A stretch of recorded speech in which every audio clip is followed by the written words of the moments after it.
नमस्कार, आप देख रहे हैं आई इंडिया और मैं हूं पंकज सिंह गौर। और हमारे स्टूडियो में खास मेहमान आज खास चर्चा करेंगे और वो चर्चा जनहित से भी जुड़ी हुई है, क्योंकि आज वो दिन है जिस दिन मरीजों पर क्या कुछ बीत रही होगी ये शायद मरीज ही जान रहे हैं या फिर उनके परिजन। 20 घंटे हो गए करीब और जीवनदायिनी यानी एम्बुलेंस सेवा चक्का जाम है, वो भी अनिश्चितकालीन के लिए। आखिर ये नौबत क्यों आई, इस पर चर्चा करने के लिए आज खास मेहमानों को हमने बुलाया है और विषय हमारा है जब सब सरकारी तो काहे की ठेकेदारी। हम चर्चा करेंगे तो सबसे पहले आज मेहमानों से आपका परिचय भी कराते हैं जो जीवनदायिनी से ही जुड़े हुए हैं। हमारे बगल में बैठी हुई हैं महामंत्री महिला संगठन जीवनदायिनी की खुशबू चंद्रा और उनके बगल में बैठे हुए हैं ब्रिजेंद्र प्रताप सिंह जो जिला प्रवक्ता हैं जीवनदायिनी के।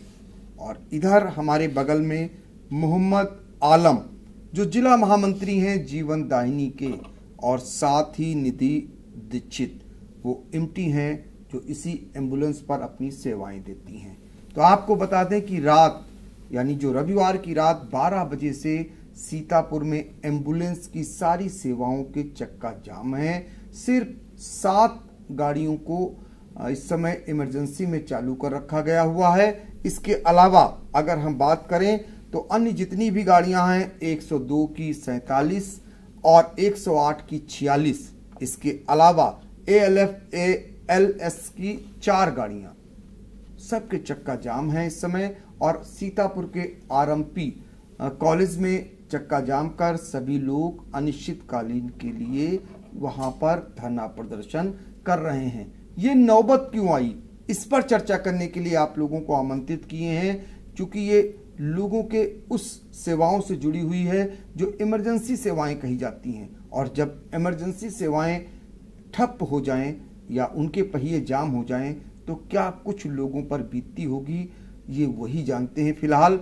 और इनकी सेवाओं को, इनकी ऐसी सेवाएं जो आज किसी से छिपी नहीं हैं। कोरोना काल में जब कोरोना मरीजों के पास उनके परिजन जाने को तैयार नहीं थे, तब भी इन्होंने अपनी ड्यूटी, अपना फर्ज निभाया और बखूबी जो मरीज थे उनको न कि अस्पताल पहुंचाया, उनके घरों को भी उनको नया जीवन देकर उन्हें पहुंचाने का काम किया। इसके बावजूद इनकी सेवाओं का इनाम क्या मिला है, इसको हम जानेंगे। तो हम इधर से शुरुआत करेंगे मोहम्मद आलम से जो जिला महामंत्री हैं जीवनदायिनी के। ये बताइए कि क्यों नौबत आई, आप लोग चक्का जाम कर दिए हैं आज, इसकी परेशानी आमजनों को उठानी पड़ रही है, खासकर मरीजों को उठानी पड़ रही है, ऐसी नौबत क्यों आई? प्रदेशवासियों के साथ हमारी संवेदनाएं हैं, लेकिन कुछ हमारी समस्याएं हैं, मजबूरियां हैं जिसके वजह से हमें आज ये करना पड़ा। पिछले 10 दिन पहले हम लोगों ने, हमारे प्रदेश संगठन ने प्रदेश अध्यक्ष माननीय हनुमान पांडे जी ने पत्र के माध्यम से माननीय मुख्यमंत्री जी को, स्वास्थ्य मंत्री जी को चिट्ठी के माध्यम से उन्होंने अपनी समस्याओं से अवगत कराया। हमारे कुछ मांगे हैं जो काफी समय से लंबित हैं और बार बार हम आंदोलन भी किए, लेकिन उसके बावजूद भी हमारी समस्याएं जस की तस बनी हुई है, उसमें किसी भी प्रकार की कोई भी सुधार की गुंजाइश नहीं है। 10 दिन पत्र देने के बाद 3 दिन का हम लोगों ने सांकेतिक प्रदर्शन भी किया, लेकिन उस दौरान कोई भी शासन या प्रशासन का अधिकारी हमारी बातों को मानना तो दूर के बाद सुनने तक के लिए नहीं आया। इसके बाद हम लोगों ने मजबूरी में हमें यह कदम उठाना पड़ा और रात्रि 12 बजे से हमने सारी सेवाओं को माननीय प्रदेश अध्यक्ष हनुमान पांडे जी के आह्वान पर संपूर्ण उत्तर प्रदेश में बंद कर दिया है। मांगे क्या है आपकी, किन मांगों को लेकर के आप लोगों ने ये कदम उठा लिया? हमारे प्रमुख मांगे हैं, हमारे ALS एडवांस लाइफ सपोर्ट की 250 एम्बुलेंसें पूरे प्रदेश में कार्यरत थी, जिसमें करीब 1000 कर्मचारी थे। सरकार ने जीवीके से टेंडर लेकर ZHL नाम की कंपनी को टेंडर दे दिया। ZHL नई भर्ती कर रही है और जो हमारे पुराने कर्मचारी हैं उनको दरनिकार किया जा रहा है। उनकी नौकरी जाने के डर से, चूंकि उनकी नौकरी जाएगी वो बेरोजगार हो जाएंगे, इसलिए हम लोगों ने कई बार बातचीत करने की भी कोशिश की ZHL से भी और जीवीके से भी, लेकिन इन दोनों ने हाथ खड़े कर दिया और किसी भी तरह के समायोजन से इनकार कर दिया। उन भाइयों को बेरोजगार होते देख हम लोगों ने उनके समर्थन में यह चक्का जाम किया। और हमारी समस्याएं हैं, हम लोग यह चाह रहे हैं कि हम लोगों को ठेका प्रथा से मुक्त कर दिया जाए। क्योंकि जो है आए दिन हमारा पिछले 9 वर्षों से GBK हमारा शोषण कर रही है। बार बार हमारे कहने और सुनने के बावजूद भी हमारी समस्याओं से जरा सा भी ध्यान नहीं दिया रहा है। इसलिए मजबूरी में हम लोगों को यह कदम उठाना पड़ा। हम लोग यह चाह रहे हैं कि सरकार हमें इस ठेका प्रथा से मुक्त कर दे और हमारा विलय निश्चित में कर दे, ताकि हम आम जनमानस की सेवा बेहतर ढंग से कर सकें और हमें भी किसी भी प्रकार की समस्या ना हो।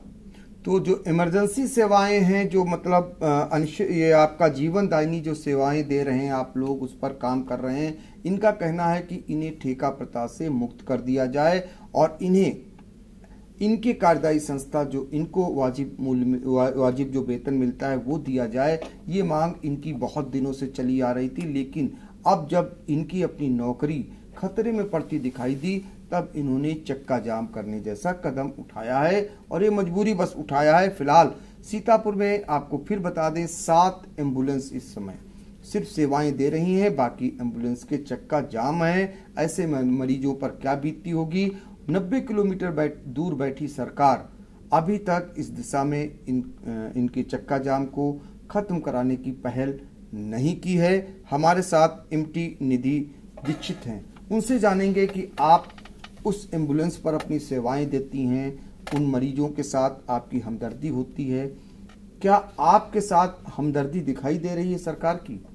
नहीं, हम लोगों ने अभी 3 दिन हुआ है, 3 दिन से जिला अस्पताल में हम लोग धरने पे बैठे थे, तो वहाँ पे कोई भी नहीं आया पूछने के लिए यहाँ पे क्यों बैठे हो। ऐसे मीडिया गई चली आई। उसके बाद में जब हम लोगों ने यहाँ पे आज स्ट्राइक कर दी है, जैसे यहाँ पे सारी गाड़ियाँ खड़ी हो गई हैं, तो यहाँ पे सारे लोग जा रहे हैं, मीडिया भी जा रही है और CO सर भी गए थे, बोले कि गाड़ी की चाबियाँ दे दो, तो हम लोगों मतलब गाड़ी की चाबी देने के लिए बोले। उसके बाद में वही सारा दबाव बना रहे थे कि स्ट्राइक खत्म कर दी जाए, गाड़ियाँ शुरू हो, जबकि हम लोगों ने 7 एम्बुलेंस पहले से अवेलेबल करा दी है जो क्रिटिकल पेशेंट है उनके लिए, क्योंकि हम लोग जनता के लिए संवेदनशील है। बट अगर जब हम लोग का कुछ सुना ही नहीं जा रहा, बार बार यही हो रहा, आंदोलन हो रहा है कि स्ट्राइक हो रही है, हर 6 महीने पे यही हो रहा है, बट बाद में जाके वही कुछ निष्कर्ष ही नहीं निकल रहा है। तो कोई निष्कर्ष नहीं निकल रहा है, मजबूरी बस ये लोग चक्का जाम किए हैं आपका कहना है, और इन पर हड़ताल चक्का जाम खत्म कराने का दबाव बनाया जा रहा है, बल्कि इनकी समस्याओं को दूर करने का पहल तक नहीं किया जा रहा है। खुशबू चंद्रा जी हैं, आप महिला हैं, ऐसे में आप वो फर्ज भी निभाती हैं और 20 घंटे हो चुके हैं आप चक्का जाम में शामिल हैं, अभी तक आपकी कहीं कोई फरियाद सुनने आया और आगे आपका कदम क्या होगा? अभी तक हमारी कोई फरियाद सुनने नहीं आए, बस SDM आए थे, वही उन्होंने बस चाबी की मांग की थी कि एम्बुलेंस की चाबियां दे दी जाए, और अगर हम लोग की सुनवाई शासन प्रशासन तक नहीं होगी तो हम लोग अनिश्चितकालीन धरना करेंगे। तो ये ऐलान है, अगर इनकी सुनवाई नहीं होगी तो आने वाले समय में अनिश्चितकालीन धरना करने को ये लोग मजबूर होंगी। ये चेतावनी भी है इनकी, क्योंकि इनके अब तक 20 घंटे हो चुके हैं, इन्हें कोई इनकी समस्या, इनकी परेशानियों को जानने नहीं पहुंचा है, जबकि परेशान हाल लोगों की ये मदद के लिए हमेशा ड्यूटी करती हैं, हमेशा ड्यूटी निभाती हैं, इसीलिए ये जीवन दायिनी कही जाती हैं। और जब जीवन दायिनी के चक्के जाम हो तो ऐसे में परेशान मरीजों का क्या हाल होता होगा, ये शायद अभी तक इसका भान जिम्मेदारों को नहीं है। तभी तो 20 घंटे हो गए और अभी तक इनके चक्का जाम को खत्म कराने की पहल नहीं हुई है। हमारे साथ ब्रिजेंद्र प्रताप सिंह जी हैं, आप क्या कहेंगे? सबसे पहले तो मैं समस्त प्रदेशवासियों से क्षमा चाहता हूँ कि ये शासन और प्रशासन की मंशा की वजह से जो आज स्थिति उत्पन्न हुई प्रदेश में, इसके लिए बहुत मैं क्षमा चाहता हूँ। अगर शासन प्रशासन ने थोड़ा सा भी ध्यान दिया होता हम लोगों को, तो आज ये स्थिति प्रदेश में बिल्कुल नहीं आई होती। शासन बिल्कुल हमारी बात सुनने के लिए तैयार नहीं था। हमने 3 दिन पहले 23, 24, 25 को सांकेतिक धरना दिया कि शायद इस सरकार के कान खुलेंगे, प्रशासन हमारी कुछ सुनेगा, हमसे कोई बात करने आएगा, लेकिन ऐसा कुछ नहीं हुआ। मजबूरी में कल प्रदेश अध्यक्ष ने अपना फैसला सुनाया और उनके आह्वान पर रात के 12 बजे से गाड़ियां खड़ी कर दी गई हैं, और उसके बावजूद भी अभी तक शासन प्रशासन से कोई ठोस वार्ता नहीं हुई है। माननीय सदर SDM जी आए थे, वो भी गाड़ियों का चाबी मांग रहे थे, तो हम लोगों ने मना कर दिया, लेकिन इसके बाद कोई जवाब नहीं बनाया गया है।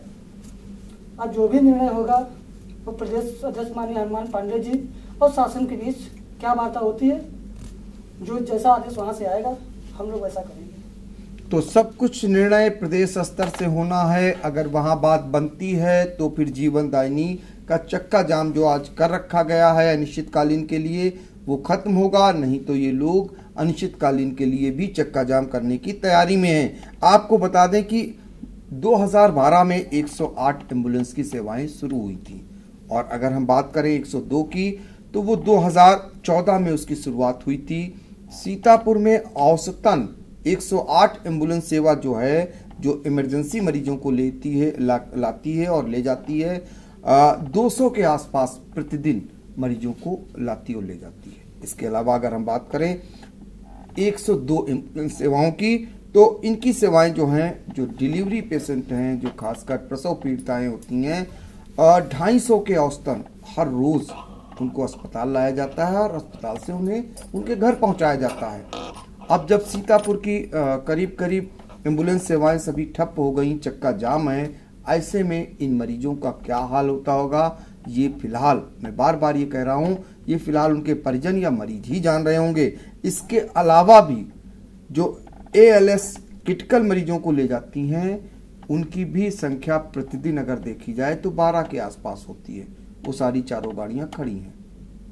तो ये हालात हो गए हैं। इसके बावजूद 20 घंटे हो चुके हैं, अभी तक इनकी समस्याओं को दूर कराने की कोई पहल नहीं हुई है।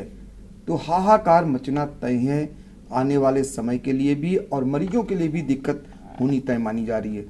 मोहम्मद आलम, ये बताइए कि आप लोगों का ये कहना है कि अब जो वार्ता होगी आपके प्रदेश संगठन से और सरकार के बीच होगी, क्या अब तक कोई सूचना आपके पास आई है, कोई वार्ता हुई है? अभी तक तो कोई सूचना नहीं मिली है। हमारी प्रदेश कमेटी इको गार्डन में बैठी है लेकिन कोई भी आला अधिकारी या शासन से कोई भी वहां उनसे बात करने के लिए नहीं गया है। आपके चैनल के माध्यम से मैं एक चीज और बताना चाहता हूं। 2 साल पहले 23 सितंबर 2019 को ऐसे ही हम लोगों ने इस समस्याओं से तंग आकर एक बार कार्य बहिष्कार किया था। उस वक्त श्रम आयुक्त के समक्ष हमारी यूनियन और GVK-MRI के बीच एक समझौता हुआ जिसमें हमें तकरीबन 18,000 रुपया ओवर टाइम और हमारे 8 घंटे की सैलरी जोड़ के 18,000 रुपया देने की बात कही गई। वो हमें लिखित आश्वासन मिला, लेकिन आज करीब 2 वर्ष हो गए, उसके बाद भी आज भी उस आश्वासन पे अमल नहीं किया गया। इसलिए अब हमें बार बार इस GVK से जो है इस पे भरोसा नहीं है, क्योंकि ये जब लिख के देने के बावजूद 2 वर्ष बीत गए और आज भी उस पे अमल नहीं हुआ। तो अब हमें ऐसा लगता है कि आज वो फिर अगर लिख के दे दे तो फिर वो अमल नहीं करे तो हम क्या करेंगे। इसलिए मैं माननीय मुख्यमंत्री जी से यह विनम्र निवेदन करना चाहता हूं, जो कि वह एक संवेदनशील व्यक्ति हैं, जन भावनाओं की कदर करते हैं। इसलिए मैं माननीय मुख्यमंत्री से रिक्वेस्ट करता हूं कि वह चूंकि हमारी मांगे जो है न्यायोचित हैं, इसलिए हमारी समस्याओं पर थोड़ा सा ध्यान दें और हम लोगों को इस ठेका प्रथा से ही मुक्त कर दें, ताकि बार बार हमें यह आंदोलन न करना पड़े और आम जनता को भी कोई समस्या न हो। हमें प्रदेशवासियों से बहुत ही संवेदना है, इसलिए इसको देखते हुए हम लोगों ने पूरे सीतापुर डिस्ट्रिक्ट में 7 गाड़ियां जो है वो छोड़ रखी हैं, ताकि हमारे किसी भी प्रदेशवासी की या जनपदवासी की जान न जाए। 3 जिला मुख्यालय पर और 4 गाड़ियां हमने तहसील स्तर पर छोड़ रखी हैं, ताकि हमारे वजह से किसी को भी समस्या ना हो। लेकिन कुछ हमारी भी समस्याएं हैं जिसकी वजह से हमें बार बार यह आंदोलन करना पड़ता है। इसलिए हम शासन से, सरकार से, माननीय मुख्यमंत्री जी से यह अनुरोध करते हैं कि हमारी समस्याएं बहुत ही जटिल हैं और हम लोग बहुत ही परेशान हैं। विगत 9 वर्षों से लगातार यह कंपनी हम लोग का शोषण कर रही है। हमें वेतन नहीं देती है टाइम से, हमारा जो PF का पैसा वो समय से नहीं जमा किया जाता। ESIC कार्ड में जो पैसे दिए जाते हैं उसमें हम जाते हैं चेक करते हैं तो वहां पे पैसे भी नहीं रहते। इसलिए हम इन सारी समस्याओं से बहुत ऊब चुके हैं।